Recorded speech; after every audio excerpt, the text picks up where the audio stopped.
ছোটোবেলা থেকেই ব্রাজিল টিমকে সাপোর্ট করি। তবে আনফর্চুনেটলি আমার একে তো সিনেমা রিলিজ ছিল, এরপর আমার কিছু পারিবারিক জটিলতা গিয়েছে এর মধ্যে, যার কারণে আমার আসলে একেবারেই সময় হয়নি কোনো খেলা ঠিকমতো দেখবার। আর খেলাগুলো এমন সময় হয়, বিশেষ করে ব্রাজিলের খেলা প্রায় প্রত্যেকটাই মানে কালকে না দুদিন আগেও হচ্ছে ভোর 4টায় ছিল। তো অতক্ষণ পর্যন্ত আমি আসলে চোখ দুটো আমার আলাদা রাখা যায় না, চোখের পাপড়ি দুটো, তো ঘুমিয়ে পড়তে হয়। বাট সকালে উঠেই প্রথম কাজ যেটা করি সেটা হচ্ছে আমি হাইলাইটসগুলো দেখি। সো সেভাবে ফলো করবার চেষ্টা করছি।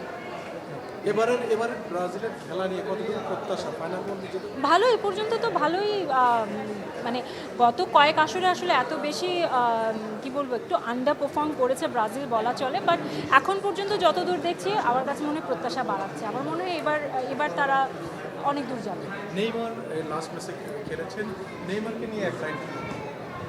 That I was very excited and thrill যে নেইমার, আমার একটা সংশয় ছিল তার ইনজুরির কারণে সে আদৌ এই ওয়ার্ল্ড কাপে খেলবে কি না, বাট সে খেলেছে এবং আশা করি সামনেও খেলবে। He is always a treat to watch on the field. ব্রাজিলের যারা সাপোর্টার রয়েছে তাদেরকে 7 আপ বলে খেপানো হয়, এমনকি 7 আপ দিলে খেতে চায় না। আপনি 7 আপ খান কিনা?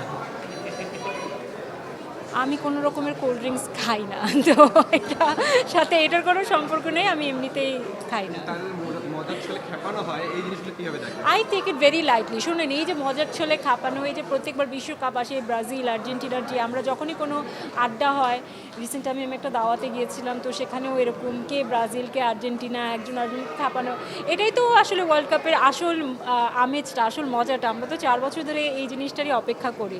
আমি এনজয় করি, আমি মোটেও মাইন্ড করি না।